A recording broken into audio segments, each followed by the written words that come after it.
Assalamualaikum dan selamat sejahtera. Kita jumpa lagi untuk kita teruskan dengan PDPR kita, tajuk bab 2 ekosistem, iaitu 2.3 saling interaksi dan bersandaran antara organisma hidup dan persekitaran. Okey, apakah itu keseimbangan ekosistem? Okey, organisma dalam sesuatu ekosistem saling bersandaran antara satu sama lain untuk memastikan kemandirian spesies.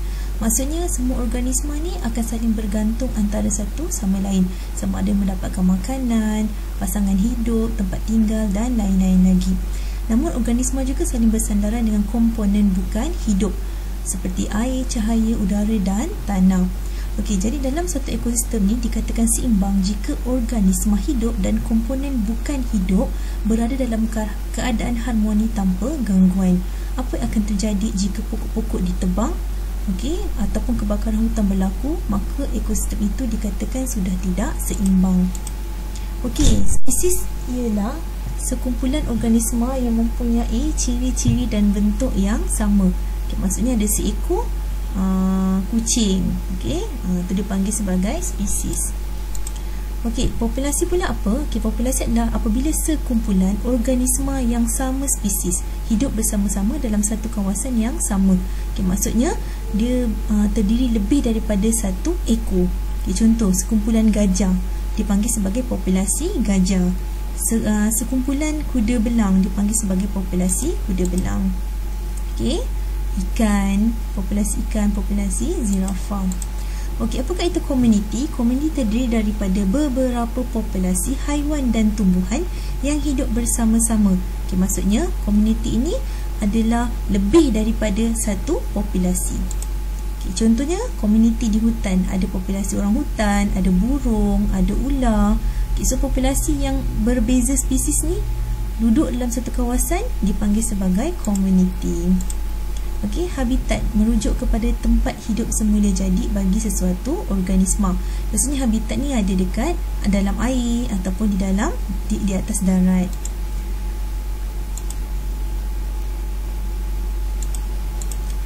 Okey, habitat merupakan tempat organisma untuk mendapatkan makanan, mendapatkan perlindungan, juga untuk tempatnya membiak. Okey, ekosistem adalah terdiri daripada beberapa komuniti yang saling bersandaran dan berinteraksi antara satu sama lain dengan persekitaran yang terdiri daripada benda bukan hidup seperti air, udara, tanah dan cahaya matahari. Biasanya ekosistem ini terdapat lebih daripada satu habitat. Okey, contoh dekat sini kita ada ekosistem kolam. Okey, ada hidupan di dalam air. Okey, ada beberapa populasi ikan, siput.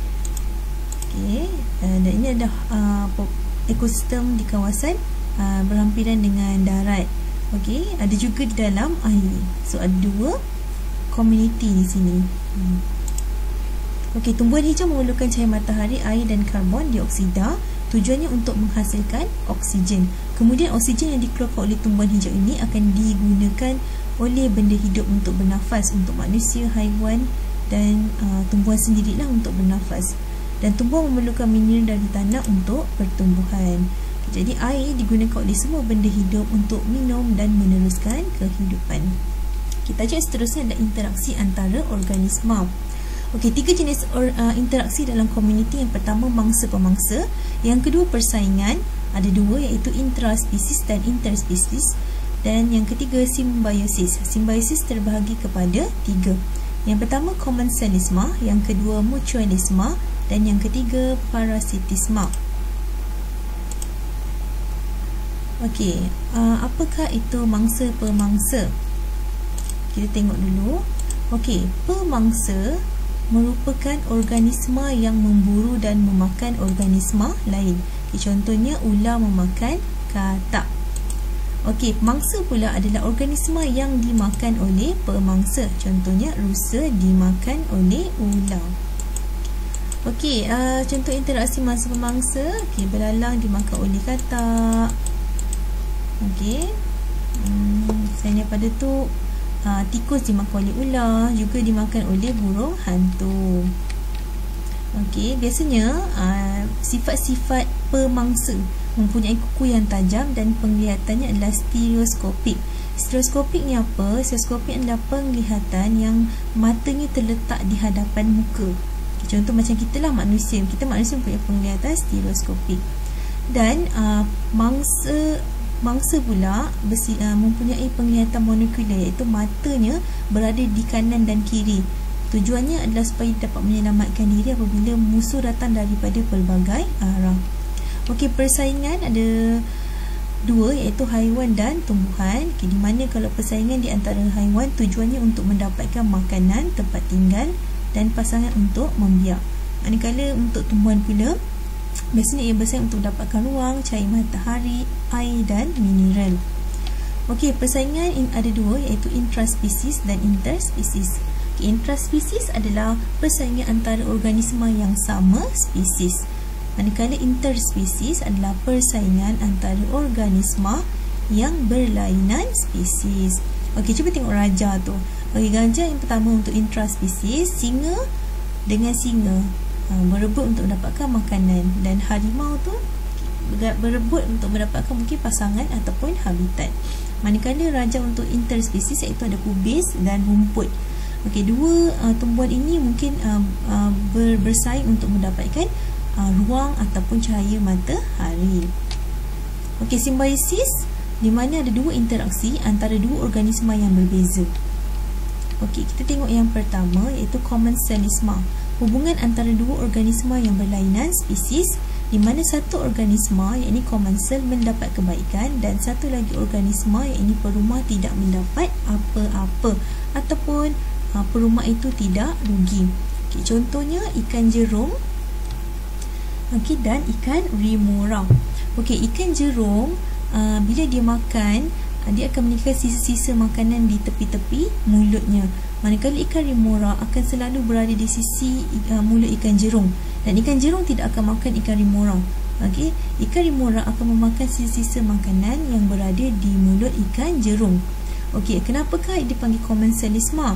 Kerana hanya commensal, iaitu ikan remora sahaja yang mendapat keuntungan, iaitu dia mendapat makanan. Manakala jerung tidak mendapat apa-apa ataupun dia tidak rugi apa-apa. Okay, yang kedua, mutualisme, ialah hubungan antara dua organisma yang berlainan spesies. Okay, kedua-duanya mendapat kebaikan. Okey, contoh, okey, cikgu bagi contoh lichen ataupun sejenis kulat. Okey, dan tumbuhan hijau, dia hidup bersama. Okay, kulat ni dia tidak dapat membuat makanan sendiri, jadi dia memperoleh makanan daripada alga hijau sebab dia menumpang kan. Okey, jadi alga hijau pula membenarkan kulat hidup di atasnya untuk mengelakkannya daripada kering. So kedua-duanya mendapat kebaikan. Kulat mendapat makanan, alga dapat mengelakkan daripada kering. So mereka saling berinteraksi. Okey, yang seterusnya, ketam hermit anemon dan anemon buran laut. Okey, ketam hermit dia dapat melindungi diri daripada musuh sebab buran ni duduk di atas ketam hermit ni. Jadi apa kelebihan kebaikan pada buran? Buran ni dapat tempat pengangkutan. Okay, bila ketam tu bergerak, dia pun turut bergerak. So kedua-duanya mendapat kebaikan. Okey, burung gembala kerbau dan kerbau. Okey, burung gembala kerbau biasanya dia akan makan kutu atau pacat di atas badan kerbau. So dia dapat makanan. Manakala kerbau, kebaikan untuk kerbau adalah dianya lebih sihat dan selesa. Yang ketiga adalah parasitisme ataupun parasit. Okey, hubungan antara dua organisma yang berlainan spesies, di mana organisma parasit mendapat kebaikan dan organisma perumah akan mendapat kerugian. Kalau commensalisme, yang commensal tu mendapat kebaikan tapi perumah ni tidak mendapat apa-apa ataupun tidak rugi. Tapi yang parasitisme, parasit ni akan menyebabkan perumah itu mendapat penyakit atau sehingga boleh membunuh perumah. Okey, contohnya adalah cacing pita, pacat, lintah. Ada setengah orang kata pacat dengan lintah ni bagus untuk mengisap darah kotor. Betul, tapi dalam keadaan yang banyak ia juga tidak bagus. Okey, ini contoh cacing pita. Okey, cacing pita dalam usus. Kutu juga adalah parasit. Okey, nyamuk pun juga parasit sebab ianya mengisap darah, manakala kita manusia ni akan mendapat kerugian atau penyakit. Okey, bunga Rafflesia ataupun Phagma, dia mengambil atau menyerap nutrien daripada tumbuhan di sekitarnya sehingga tumbuhan di sekitarnya boleh mati.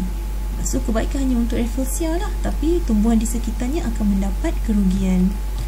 Okey, kawalan biologi ialah mengawal populasi perosak tanpa menggunakan racun serangga tetapi menggunakan haiwan. Jadi interaksi yang digunakan dalam kawalan biologi adalah kaedah mangsa per mangsa. Kebaikan dia yang pertama adalah ianya tidak mencemarkan alam sekitar sebab menggunakan haiwan saja.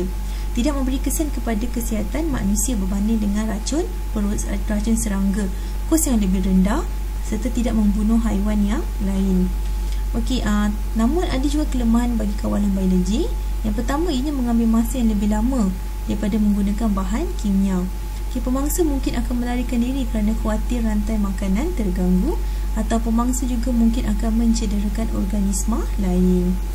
Okey, ini contoh kawalan biologi di mana ikan puyuh atau betuk diletakkan di dalam kolam untuk memakan nyamuk.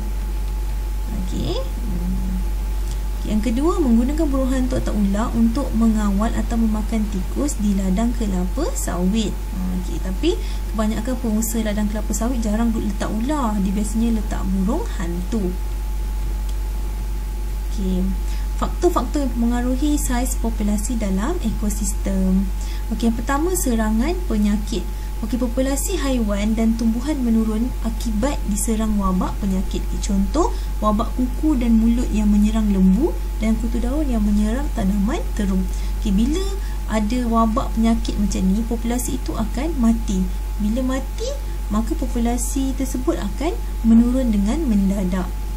Okey, yang kedua, kehadiran pemangsa. Okey, contoh dalam satu populasi itu ada pemangsa lain yang hadir. Contohnya dekat hutan, biasanya harimau yang makan kuda belang, tiba-tiba datang singa. Jadi bila ada kehadiran pemangsa lain, maka populasi organisma juga akan turut berkurang. Maka dia akan mengubah saiz populasi daripada banyak menjadi sedikit ataupun yang tiada menjadi lebih banyak. Okey, sumber makanan yang terhad, aktiviti pembalakan, pembakaran hutan yang tidak terkawal menyebabkan banyak haiwan kehilangan sumber makanan. Okey, perubahan cuaca. Okey, cuaca yang terlalu tinggi, kemarau yang berpanjangan menyebabkan tanah menjadi kering dan kemusnahan hutan yang menjadi habitat haiwan. Jadi bila haiwan tiada tempat tinggal, maka mungkin haiwan akan berhijrah, menyebabkan kawasan itu populasi haiwan yang ada sudah berkurang ataupun mungkin terus tiada. Okey, peranan manusia dalam mengekalkan keseimbangan alam. Okey, apakah peranan kita? Okey, kita tengok dulu aktiviti. Okey, sini ada 4 aktiviti: penebangan hutan, pertanian, perindustrian dan pembuangan sampah. Okey, kesan bagi penebangan hutan biasanya akan menyebabkan peningkatan suhu bumi dan banyak spesies haiwan dan tumbuhan akan terancam. Jadi, apa langkah yang kita boleh ambil? Okey, biasanya kita boleh mengenakan tindakan undang-undang terhadap pembalakan haram atau menanam semula pokok. Untuk pertanian pula, kesan dia paling ketara adalah pencemaran air, udara dan tanah, dan boleh menyebabkan tanah kehilangan mineral. Jadi apa langkah untuk mengatasi? Kita beri kesedaran kepada para petani tentang kesan penggunaan pestisid terhadap alam sekitar, pestisid ataupun racun serangga lah. Okey, ataupun kita galakkan para petani menggunakan kawalan biologi, iaitu menggunakan haiwan untuk mengawal perosak. Perindustrian boleh menyebabkan hujan asid dan kesan rumah hijau. Jadi apa yang kita boleh ambil langkah untuk mengatasinya? Kita mewajibkan kepada kilang-kilang untuk memasang penapis pada cerobong asap, ataupun kita boleh meminta ataupun mengenakan satu undang-undang supaya semua industri hendaklah merawat bahan buangan industri sebelum melepaskannya ke sungai. Okey, pembuangan sampah sarap boleh menyebabkan bau busuk dan banjir kilat. Jadi apa langkah untuk kita mengatasi? Kita mengamalkan pembuangan sampah yang betul serta mengitar semula bahan buangan. Ini yang keempat ni adalah untuk kita lah, untuk kita orang-orang awam. Inilah kita patut mengamalkan pembuangan sampah yang betul serta kita kitar semula bahan yang boleh kita gunakan. Okey, sekian saja untuk kali ini. Kita akan bersambung untuk topik yang seterusnya. Assalamualaikum.